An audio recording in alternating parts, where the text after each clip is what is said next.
Saudaraku yang dimuliakan oleh Allah Subhanahu wa taala, alhamdulillah pada malam hari ini kita dipertemukan kembali di dalam satu tempat yang barokah, satu tempat yang ketika orang datang ke tempat ini dengan membawa dosa, pulang insyaallah sudah diampuni oleh Allah. Satu tempat yang ketika datang orang mungkin ditetapkan menjadi ahli neraka, pulang sudah ditetapkan menjadi ahli jannah. Satu tempat yang mungkin sebelumnya tidak dipandang oleh Allah Subhanahu wa taala, pulang insyaallah dipandang oleh Allah dengan pandangan rahmat. Kalau di dalam dunia kita senantiasa dipandang oleh Allah dengan pandangan rahmat, maka di saat kita berada di alam sana, pastinya kita juga akan dipandang dengan oleh Allah Subhanahu wa taala dengan pandangan rahmatnya, sehingga kita diperkenankan untuk masuk ke dalam surganya. Amin ya rabbal alamin. Ini adalah bulan yang sangat mulia. Memang sebagian banyak yang lupa dengan bulan ini, karena bulan Rajab adalah bulan yang sudah dikatakan inna iddatash syuhuri indallah 12 syahran fi kitabillah yauma khalaqas samawati wal ard minha arba'atun hurum. Di situ ada bulan Rajab yang dimuliakan oleh Allah Subhanahu wa taala sebelum Islam saat ini dibawa oleh Kanjeng Nabi Muhammad sallallahu alaihi wasallam. Walaupun dari dulu pemeluk adalah pemeluk agama Islam, akan tetapi ketika munculnya atau juga ketika kita diberikan kenikmatan oleh Allah Subhanahu wa taala, muncul As-Sayyidul Wujud sallallahu alaihi wasallam, lahir beliau, kemudian beliau diangkat menjadi rasul, diberi tambahan oleh Allah Subhanahu wa taala bulan, yakni bulan Ramadan, bahkan dianggap Sayyidus Syuhur, bulan yang paling utama. Sebentar lagi kita akan sampai, yang mudah-mudahan kita sudah mempersiapkan diri dan insya Allah menyambut tamu agung tersebut dengan melaksanakan ibadah puasa dengan baik dan juga bangun malam yang insya Allah kita mendapatkan bonus Lailatul Qadar. Amin ya rabbal alamin. Satu ucapan guru kami membahas tentang ayat wattaqullah wa yu'allimukumullah. Wattaqullah wa yu'allimukumullah. Takutlah kamu kepada Allah Subhanahu wa taala. Pasti ketika kita menjadi orang yang bertakwa kepada Allah, wa yu'allimukumullah, Allah akan mengajarkan kepada kalian ilmu.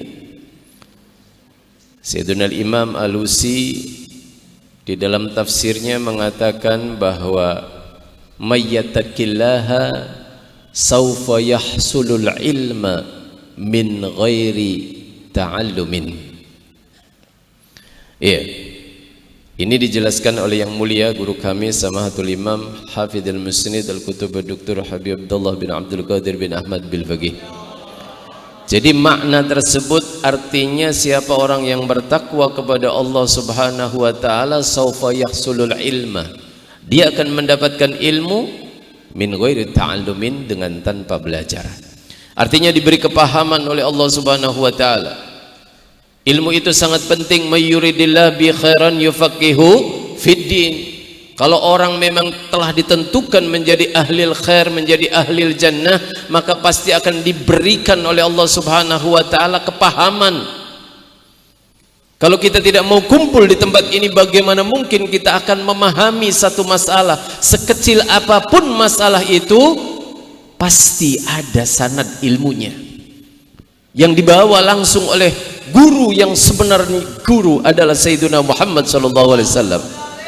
Kata guru kami, al-muallimul haqiqiyyu adalah siapa? Muhammadun sallallahu alaihi wasallam. Muallim yang sebenarnya, guru yang sebenarnya adalah Nabi Muhammad sallallahu alaihi wasallam. Maka kita harus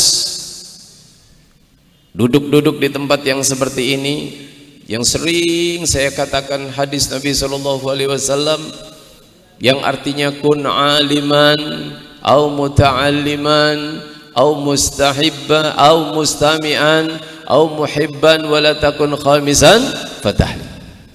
Jadi ya orang alim dulu. Kalau kita tidak jadi orang alim, bagaimana muta'allim yang mau belajar mondok di pesantren? Setiap apa yang diucapkan guru dicatat. Kalau memang kita ini otaknya bukan otak Imam Syafi'i. Kalau Imam Syafi'i, kalau membuka kitab ditutup sebelahnya karena takut yang belum dibaca sudah hafal duluan. Subhanallah. Itu Imam Syafi'i, satu kali baca langsung hafal. Kita boro-boro, apalagi dicatatnya di otak saja, nggak bisa. Harus bawa pulpen, bawa kitab, catat. Itu namanya muta'allim. Kalau seandainya kita tidak jadi muta'allim, bagaimana mustami? Ya, mustami, menjadi pendengar. Jangan sampai mendengar di saat lagi ngaji ucapan sebelahnya. Itu orang gila namanya. Ya, artinya ngobrol. Udah tahu di sini lagi ngaji, yang dibacakan ayat-ayat suci Al-Quran, dibacakan hadis-hadis Nabi, dibacakan kalamnya aulia, sempet-sempetnya ngobrol.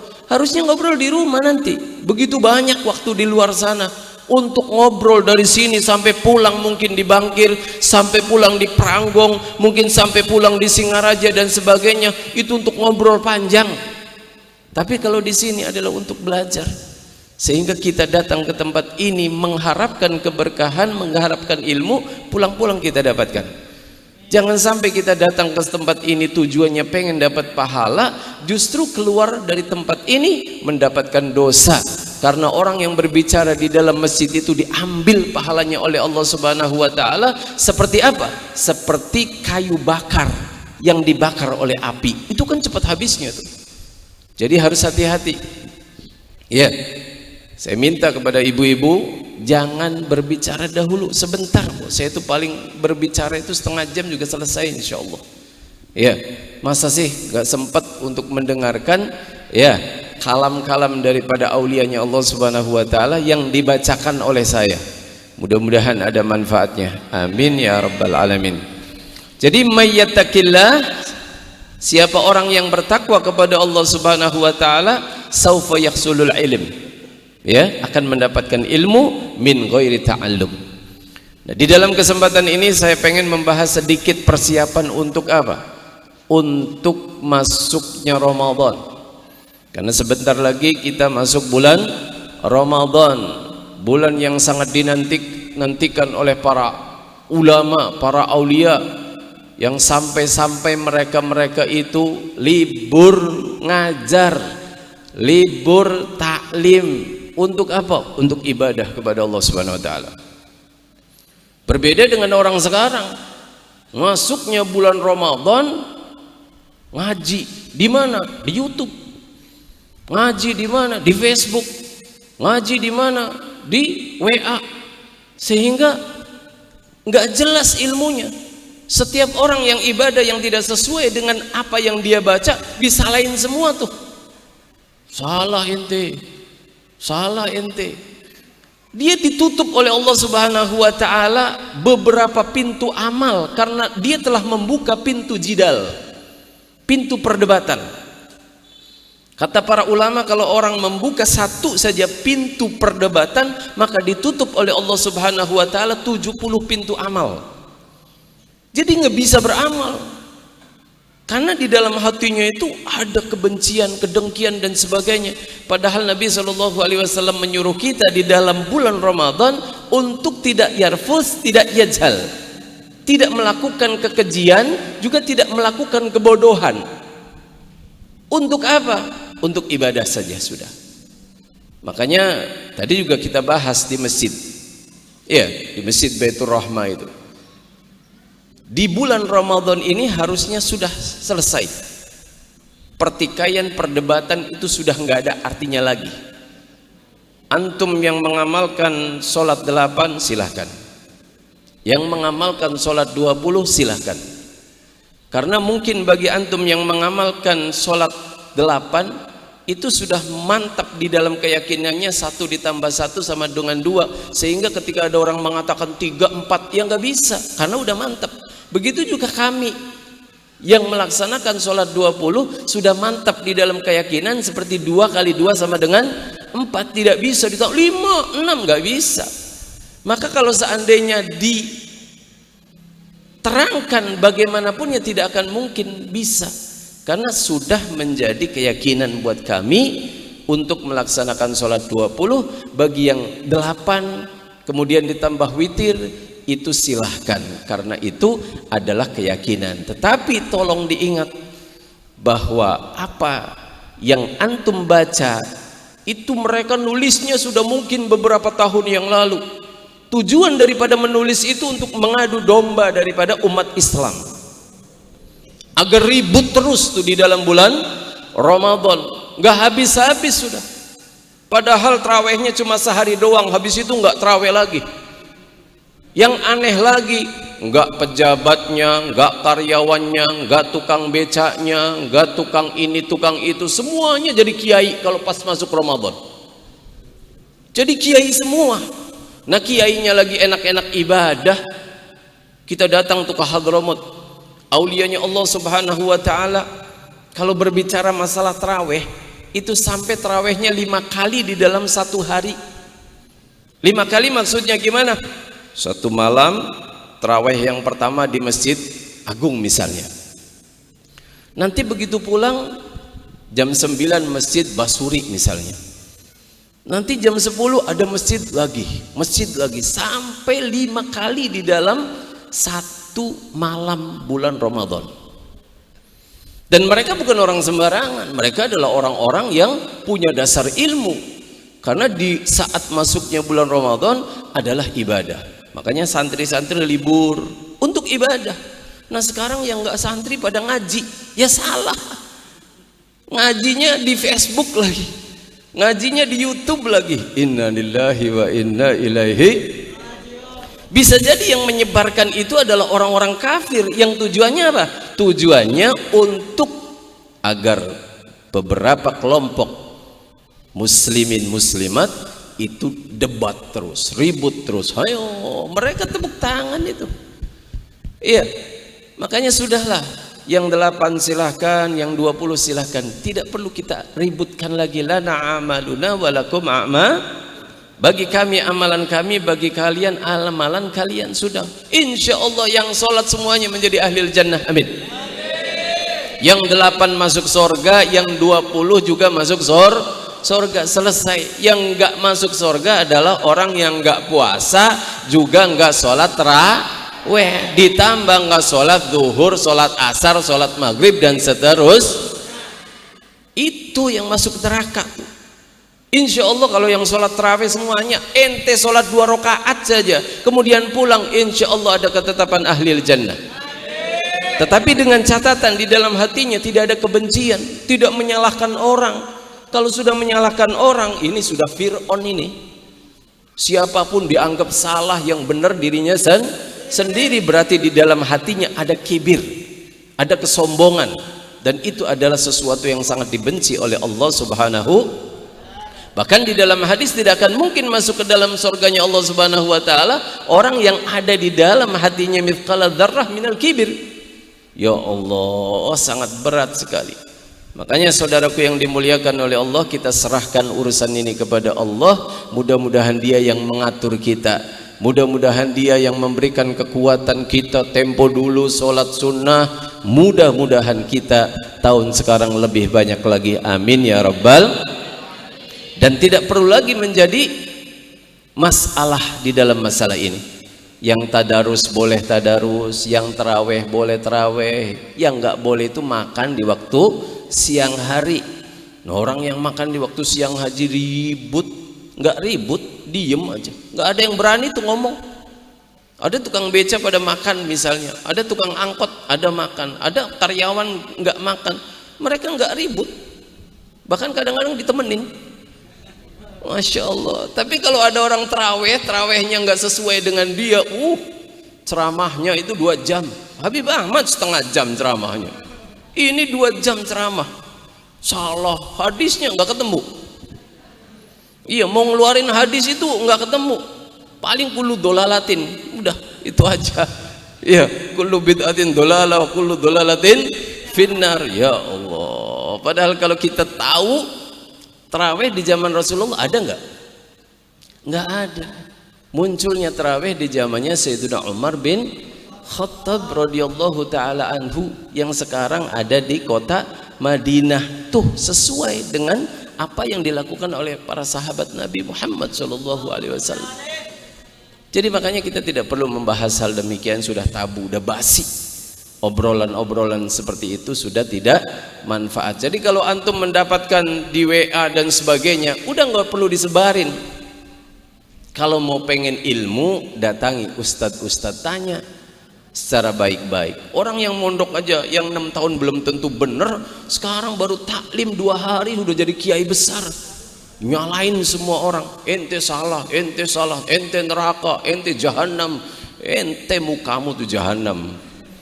Ya Allah, mudah-mudahan selamat semuanya kita, amin.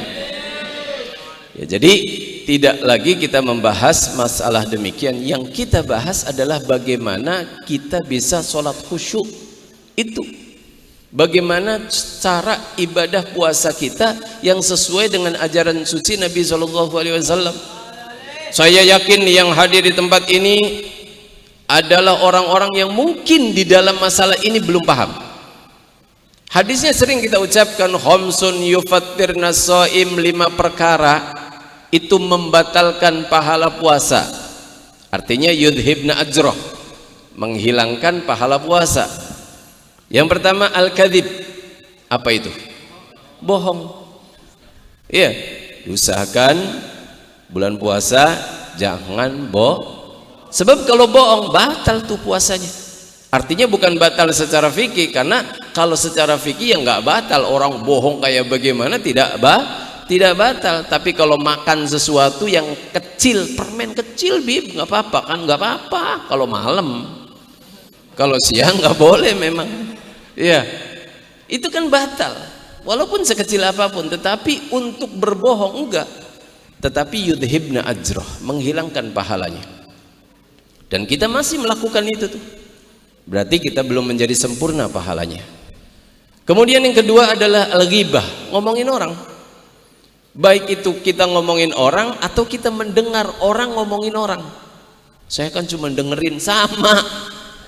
Ente ngomongin orang atau dengerin orang ngomongin orang itu pahala, dosanya sama. Jadi kalau seandainya kita lihat televisi, kemudian di televisinya ada kabar-kabari atau apalagi itu deh, ya, dicek dan recheck, itu dosa enggak? Dosa enggak? Pahalanya hilang enggak? Hilang lah, habis itu. Ya, karena termasuk kepada khamsun yufattirna shaim, al-kadzib, kemudian ghibah, kemudian an-namimah, ngadu domba. Kalau ngadu domba insya Allah orang-orang sini orang baik semua, ya, sehingga tidak ada yang namanya namimah, ngadu domba dan sebagainya, ya, kecuali sedikit lah beberapa orang yang mungkin nyoba-nyoba biar pada ribut orang tuh, itu namanya an-namimah, ya. Kemudian al-yaminul kadzibah, sumpah palsu. Kami punya santri-santri banyak di bangkir, kerjanya di pasar misalnya, ya. Mudah-mudahan udah pada tobat tuh. Ya, tobat. Artinya memang nggak ada. Kalau karena udah biasa taklim, udah ngerti yang namanya sumpah palsu itu akan menyebabkan tidak diterimanya pahala puasa. Artinya kenapa? Kadang-kadang kita belinya 2.000, bilangnya 2.500. Demi Allah saya tuh belinya aja 2.500. Padahal belinya berapa? Noceng. Iya, belinya cuma 2.000. Akhirnya kalau udah pergi dipanggil lagi, sini. Ada apa? Udahlah saya jual aja 2.000, nggak apa-apa. Padahal saya belinya tuh 2.500. Gimana mungkin belinya 2.500 dijualnya 2.000, habis di rumah. Iya. Dan itu setiap orang yang beli kayak gitu diomonginnya. Itu dulu. Kalau sekarang ya nggak beda jauh kan. Iya, itu orang-orang di pasaran yang jauh, pasar Bangkir, alhamdulillah, karena semangat belajarnya itu masya Allah banget. Ya, mudah-mudahan Allah Subhanahu Wa Taala menjaga semuanya. Amin ya rabbal alamin. Jadi yaminul kadhibah, sumpah palsu demi Allah. Nah itu jangan sampai kita ucapkan itu. Iya, baik di luar bulan puasa ataupun di dalam bulan puasa. Di dalam bulan puasa lebih parah lagi karena akan menghilangkan pahala puasa. Kemudian yang kelima adalah an-nadharu bisyahwah. Nah, untuk orang-orang seperti kita ini sangat sulit sekali. Nah, setiap sore ada ngabuburit. Setiap sore pengen beli bubur. Beli buburnya cuma bubur, tapi kan di jalannya ada ubur-ubur. Iya, di jalannya kan banyak ubur-ubur lewat. Nah, ini yang jadi masalah. Ya Allah, mudah-mudahan selamat ya.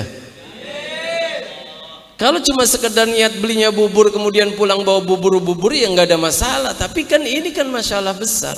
An-nadharu bisyahwah, melihat dengan syahwat. Dan kita tidak bisa menutup mata kita di Indramayu atau di sekitarnya lah. Kalau di Hadramut dulu, ya Allah, kita melihat perempuan itu jarang sekali, nggak ada. Perempuan kan tutupan semua, dan itu juga jarang di pasar-pasar. Yang beli juga laki-laki semua yang jual beli. Allahumma salli ala Muhammad wa ala ali sidina Muhammad. Saudaraku yang dimuliakan oleh Allah Subhanahu Wa Taala, singkat saja akan saya bacakan apa yang harus diminta di dalam bulan Ramadan. Yang pertama adalah puasa pastinya. Iya, kita niatkan nih. Begitu masuk awal Ramadan, menurut madhab Imam Malik boleh untuk niat selama 1 bulan. Ya, niat 1 bulan tuh. Tapi kalau madhab Imam Syafi'i harus setiap hari. Makanya ketika tidak berniat, maka dia harus melanjutkan puasanya. Tetapi nanti setelah selesai puasa qadha, karena puasa yang tadi sudah, bukan berarti kita ya sudah saya batal nggak puasa. Nah itu haram juga. Puasa tetap dia puasa, tapi nanti setelah datangnya masuk atau keluarnya Ramadan, maka kita mengqadha karena kita tidak diniatin tadi. Dan niatnya tidak boleh seperti niat sunnah. Kalau niat sunnah itu sampai sebelum zuhur itu nggak ada masalah. Kalau niatnya itu di waktu malam hari. Begitu masuk buka puasa udah langsung niat besok puasa. Nawaitu sumaghadin an-nada'i fardhi syahr Ramadan hadisana lillahi ta'ala. Jadi nanti di awal Ramadan niatkan untuk melaksanakan puasa 1 bulan penuh. Jadi kalau seandainya ada kelupaan dan sebagainya, ya sudah kita mengikuti madhab Imam Malik, maka insya Allah dianggap selesai. Ya. Yang pertama adalah puasa. Wa huwa fi Ramadan fardun ala kulli muslim baligh akil mutik mugim. Ya. Adalah sesuatu yang wajib. Ya, kalau di dalam hadis Nabi Shallallahu Alaihi Wasallam itu sangat berat sekali. Jadi kalau seandainya ada orang meninggalkan puasa tanpa udzur, seandainya dia kasih waktu sama Allah Subhanahu Wa Taala bertahun-tahun sekalipun untuk membayar hutangnya dia, itu tidak akan bisa mencukupinya. Hati-hati. Ya, jadi jangan sampai kita tidak puasa karena yang melihat adalah Allah Subhanahu Wa Taala, ya, dan itu sudah janji dari Allah Subhanahu Wa Taala, illa shaum, ya, wa ana adzibih, kecuali puasa. Amal itu dilipat gandakan 10 kali lipat kecuali puasa. Puasa itu yang tahu, yang membalas hanya Allah Subhanahu Wa Taala. Jadi yang wajib itu bagi orang muslim, kita semuanya muslim, balik, sudah balik. Kalau yang belum balik nggak ada masalah. Tapi alhamdulillah anak-anak kita kadang-kadang belum balik juga sudah dilatih sama orang tuanya. 6 tahun, 7 tahun sudah puasa. Alhamdulillah, pahalanya buat orang tuanya tuh.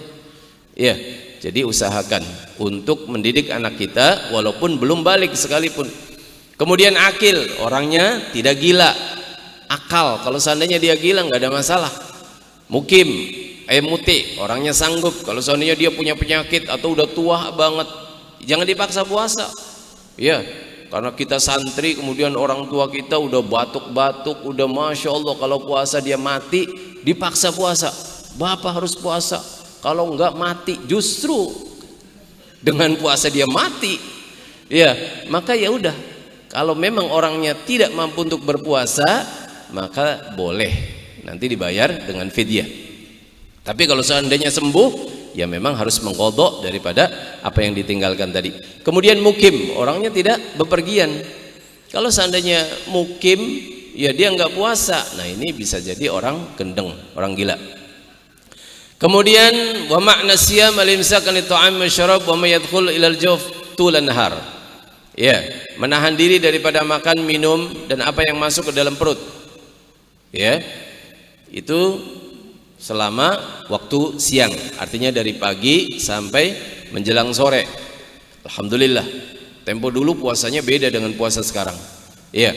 Kemudian wala yatimu illa bitarkil ma'asi wal jidal. Sudah dikatakan tadi, ya, tidak akan sempurna itu yang namanya puasa kecuali dengan meninggalkan kemaksiatan dan jidal.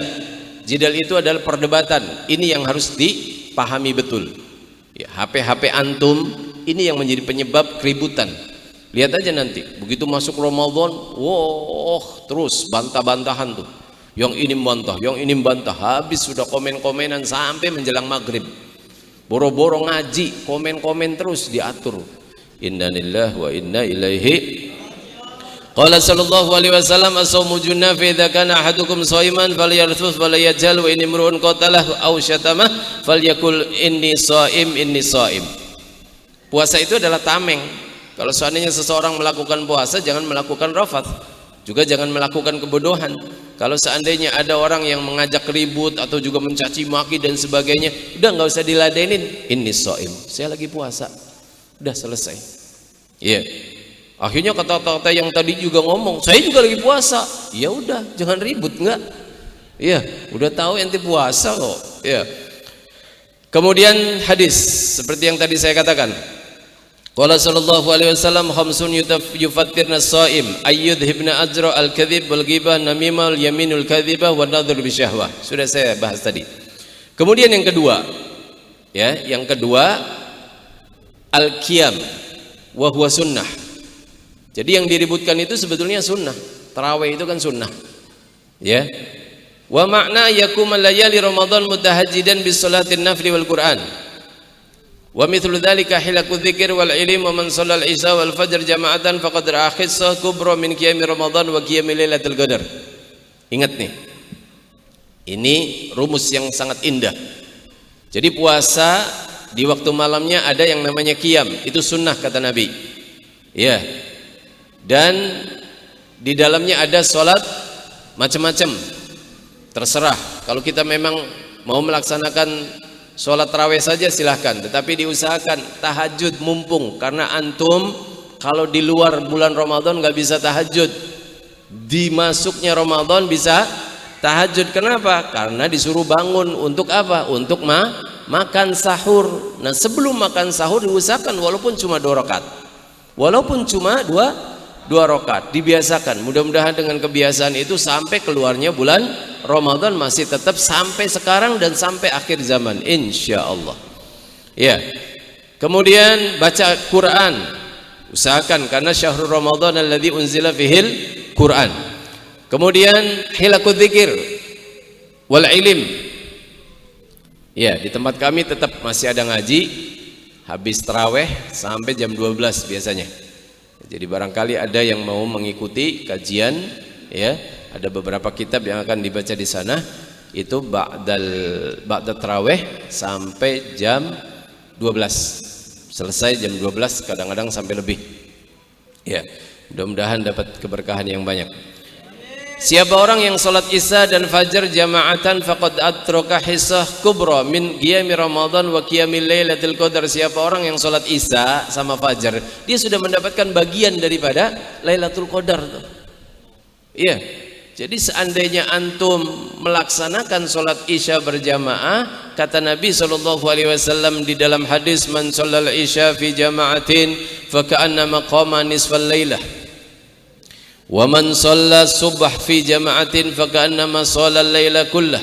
Siapa orang yang melaksanakan salat Isya jamaah, maka dia melaksanakan setengah malam ibadah kepada Allah.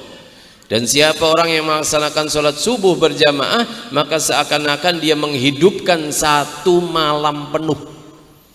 Kita tarawih berapa menit? Paling 25 menit, 35 menit, atau 1 jam lah paling lama dengan doa ya.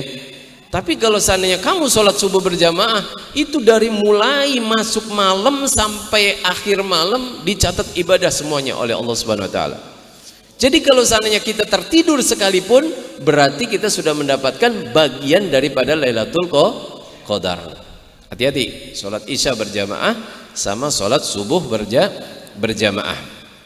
Ya.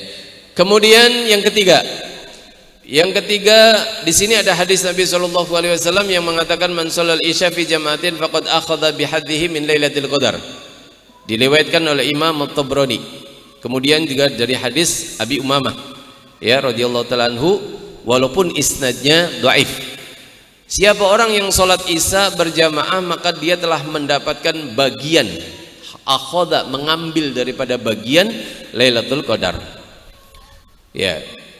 Kemudian sholat raweh diusahakan untuk tenang, artinya jangan terlalu cepat-cepat ya, walaupun kita sulit untuk menemukan sholat yang agak lamaan. Kalau di tempat kami dulu di Hadramut ya, subhanallah, sholat ada yang sampai menjelang subuh baru selesai itu, karena yang dibacanya itu 1 khatam Quran setiap harinya. Enak tuh ya, tapi di belakangnya hilang semua. Iya, hilang semua, nggak ada. Ini panjangan aja udah nggak laku imam. Iya, panjangan itu sudah lapor makmum itu semuanya sama pengurus masjid, tolong Pak Ustadz diganti saja tuh ustadznya kelamaan.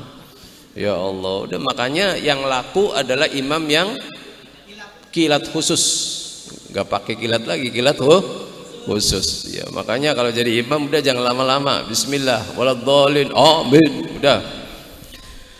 Kemudian fa in shallal tarawih bi ta'anni izdada ajran kullama izdada amalan wa izdada ajran. Ya jelas, kalau kita namanya tarawih itu kan kalau nambah ya, kemudian juga pelan, pastinya pahalanya lebih banyak, karena Nabi SAW mengatakan ajruki ala qadri ta'abik. Pahala kamu wahai Aisyah itu tergantung kepada capeknya kamu, semakin capek semakin banyak pahala. Kemudian yang ketiga, tadi kan baru 2 tuh, yang pertama puasa, kemudian yang kedua adalah sunnah bangun malam dan melaksanakan apa saja daripada ibadah-ibadah. Yang ketiga adalah ta'arrud lil itik minan nar ya, walinafahatil idham, faman salima min ahli siyam min uquqil walidain wa qati'atir rahim wal musyahana wa idmanil khamar wa atabi khoslatin sabiqatain faqad faza bil itik minan nar wa nafahatil idham. Mengajukan diri untuk membebaskan diri dari api nerakanya Allah Subhanahu wa taala, dan juga benar-benar menarik daripada hembusan kebaikan, hidayah, taufik, barokah, semuanya kita benar-benar usahakan untuk mendapatkannya. Siapa orang yang selamat ahli siam daripada uquqil walidain, ini durhaka kepada orang tua. Hati-hati santri, bentar lagi antum mau pulang, jangan sampai di rumah antum ya ada masalah dengan orang tua. Ya, wa qati'atir rahim, begitu juga qati'atir rahim, mutusin hubungan, musyahanah, ribut aja, perang, tengkar, wa idmanil khamr, kemudian minum arak. Dan kemudian wa atal bi khoslatin sabiqatain, mendatangkan tadi puasa dengan melaksanakan sunnah tarawih dan sebagainya, faqad faza bil itik minan nar wa nafahatil idham, maka dia telah mendapatkan keberuntungan dengan dibebaskannya dari api nerakanya Allah Subhanahu wa taala. Qala al ulama arba'atun mahrumuna minal maghfirah fi Ramadan wa ghairihi. Ada 4 orang itu tidak diampuni dosanya oleh Allah walaupun dia tobatnya kayak gimana pun. Masya Allah, ini benar-benar maghfirahnya tercegah, ampunannya Allah. Hati-hati, ada 4 cuma. Yang pertama kata Nabi SAW ya, kata ulama, al-aqu liwalideh, orang yang durhaka kepada orang tua. Dia puasanya bagus, tarawihnya Masya Allah mantap, akan tetapi dia durhaka sama orang tua, nggak ada nilainya tuh. Kemudian waqati'ur rahim ya, qati'ur rahim tadi sudah dikatakan tuh, mutusin hubungan sama muslim atau musyahin. Yang ketiga, kemudian yang keempat adalah muminul khamar, sudah dibahas tadi. Qala sallallahu alaihi wasallam fi hadits tawil, qala Jibril man adraka Ramadan falam yughfar lahu abadallah qul amin. Faqultu amin. Tsumma qala man dzukirta indahu falam yusalli alayka abadahullah qul amin. Faqultu amin. Thumma qala man adraka abawayhi indal kibar aw ahadahuma falam yudkhilaha al-jannah ab'adahu Allah kul amin fakultu amin. Ya, jadi siapa orang yang mendapatkan bulan Ramadan tidak diampuni dosanya oleh Allah, mudah-mudahan dijauhkan. Artinya, ya Muhammad jangan sampai nih ada orang masuk bulan Ramadan tetapi belum diampuni dosanya. Doain amin amin kata Nabi. Ya, amin. Itu Sayyidina Jibril mengatakan. Kemudian doakan juga orang yang disebut nama Nabi kemudian tidak mau bersolawat, itu akan Allah jauhkan daripada rahmatnya. Ya, maka Nabi SAW disuruh mengucapkan amin, maka dijawab amin. Artinya bukan berarti Nabi SAW mendoakan keburukan. Mudah-mudahan orang ini nggak ada gitu loh. Jangan sampai ada orang yang disebut namanya Nabi SAW kemudian tidak mau bersolawat. Ya, mudah-mudahan jauh, amin. Karena orang yang mengucapkan solawat kepada Nabi, insya Allah ditetapkan menjadi ahlil jannah. Yang terakhir, siapa orang yang mendapatkan kedua orang tuanya, sudah tua keduanya itu, atau salah satu di antara keduanya tidak bisa memasukkan ke dalam sorga, maka mudah-mudahan itu semua dijauhkan sama Allah Subhanahu wa ta'ala, amin. Karena keduanya masih hidup, itu azimat. Satu saja juga azimat. Maka usahakan hidmah, ya, berbakti, insya Allah ditetapkan menjadi ahlil jannah, amin ya rabbal alamin bijahi ta'ala amin wa ila hadratin nabi sallallahu alaihi wasallam. Al-Fatihah. Alhamdulillahi rabbil alamin arrahmanir rahim maliki yaumiddin wal maghdubi alaihim waladdallin wallahu a'lam bissawab. Mudah-mudahan sekali lagi kita meminta kepada Allah Subhanahu wa taala agar puasa kita tahun sekarang lebih baik daripada tahun-tahun sebelumnya. Kita mudah-mudahan bisa mendapatkan Lailatul Qadar. Diusahakan tadi ya, ada kidib, ghibah, namimah, kemudian yaminul kadzibah, kemudian yang kelima adalah an-nadhur bisyahwah. Diusahakan untuk dijauhkan dulu agar puasa kita menjadi puasa yang sangat sempurna. Amin ya rabbal